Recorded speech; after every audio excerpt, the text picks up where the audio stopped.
Assalamualaikum warahmatullahi wabarakatuh. Saya Astra Frida, mahasiswa Prodi Biologi Fakultas Sains dan Teknologi UIN Araniri Banda Aceh dengan NIM 1907030018 ingin memenuhi tugas mata kuliah pengelolaan sumber daya pesisir, yaitu tugas UAS. Soal yang pertama, jelaskan mengapa pendekatan ekologis dan pendekatan administratif penting dalam mengelola kawasan pesisir. Wilayah pantai merupakan suatu bagian yang kaya akan potensi sumber daya pesisir, kelautan, dan perikanan. Wilayah pesisir pantai juga memiliki potensi yang dapat dikembangkan sebagai wilayah wisata bahari. Pendekatan ini digunakan guna mengoptimalisasi pemberdayaan masyarakat di wilayah pesisir pantai.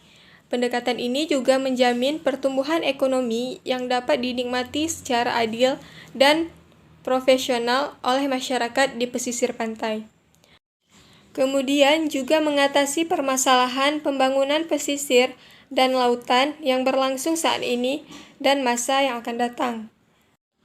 Digunakan sebagai area pembuangan limbah, harus mendapatkan jaminan bahwa total pembuangan limbah tidak melebihi batas asimilasi yang ada. Soal nomor 2, kemiskinan masyarakat pesisir dipengaruhi oleh faktor budaya, struktural, dan faktor alam. Apa maksud dari ketiganya?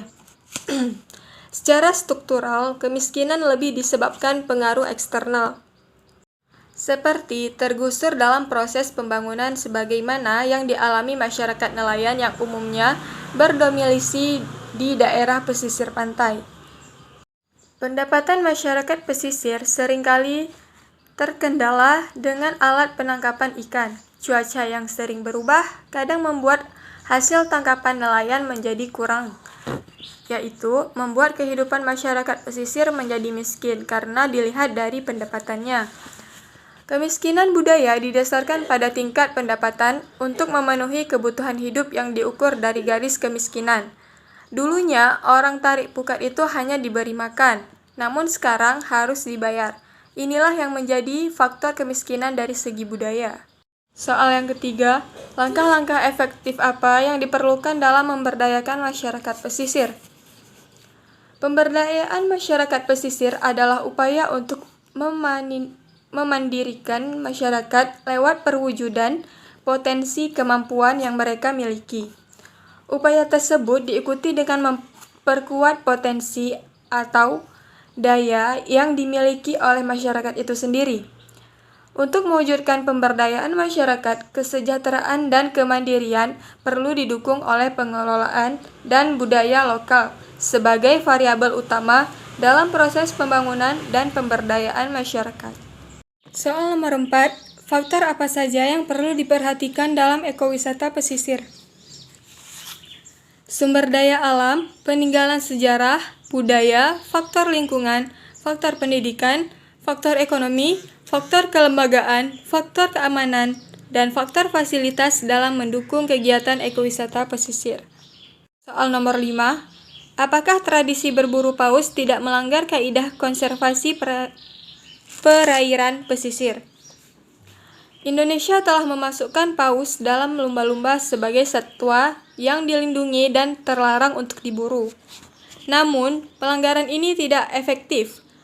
Masyarakat Lamanera contohnya tetap memburu paus karena kegiatan ini merupakan bagian yang tidak terpisahkan dan budaya masyarakat Lamanera. Oleh sebab itu, dipikirkan bagaimana perburuan paus bisa dilakukan secara lestari sambil menjamin kebutuhan pangan dari penduduk Lamalera. Nomor 6, bagaimana sejarah lahirnya tradisi Manee? Manee adalah tradisi masyarakat di Kepulauan Talaud, Sulawesi Utara yang diwariskan secara turun-temurun. Lahirnya tradisi Manee dilatar belakangi oleh sebuah gempa besar dan memicu tsunami. Di luar perkiraan, mereka menggerak-gerakkan daun ke dalam air. Gerakan aneh ini ternyata mengundang banyak ikan untuk datang ke pantai. Didorong rasa takjub, lantas penduduk memohon kepada pendatang asing itu agar diajari cara menangkap ikan seperti itu. Tak sampai di sini, pendatang asing itu juga bersedia mewariskan alat penangkap ikan tersebut sebelum kembali berlayar. Sejak saat itu, tradisi Manee diyakini dimulai. Tujuan tradisi ini mengajarkan masyarakat untuk menjaga hubungan dengan alam. Sekian dari saya, lebih dan kurang mohon maaf. Assalamualaikum warahmatullahi wabarakatuh.